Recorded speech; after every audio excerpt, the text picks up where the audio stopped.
Hello बच्चों, let's read this question. This question says that in which one of the following preparations cell junctions come across most frequently? तो basically इस question में हमसे पूछा गया है कि सेल जंक्शंस हमें सबसे ज्यादा कहाँ मिलते हैं. Option A ligament, option B tendon, option C cartilage and option D ciliated epithelium. अब अगर इस क्वेश्चन के मैं की कॉन्सेप्ट की बात करूं तो इस क्वेश्चन का जो की कॉन्सेप्ट है वो है cell junctions. Let me write it over here. Key concept is cell junctions. तो बच्चों सेल जंक्शंस होते क्या हैं? सेल जंक्शंस जो हैं ये आपस में दो सेल्स को कनेक्ट करते हैं या फिर जो सेल्स होते हैं इनको एक्स्ट्रा सेलुलर फ्लूइड के साथ कनेक्ट कराते हैं, right?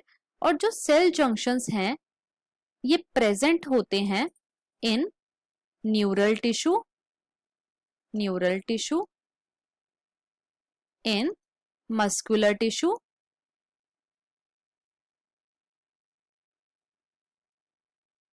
and in epithelial tissue.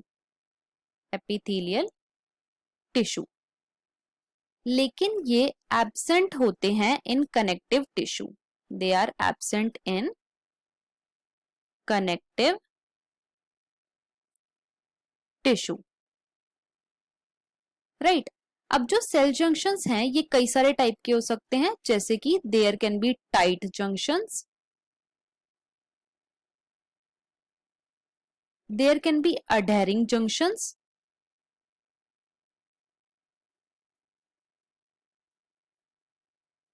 There can be desmosomes,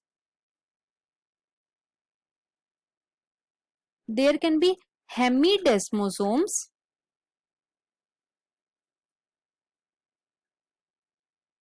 and there is plasmodesmata also. Plasmodesmata, right?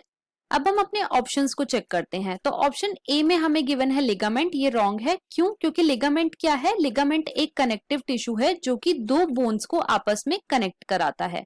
Option B में हमें गिवन है टेंडन. ये भी रॉन्ग है. क्यों? क्योंकि जो टेंडन है वो भी फाइब्रस कनेक्टिव टिश्यू है जो कि मसल को बोन से अटैच करवाता है.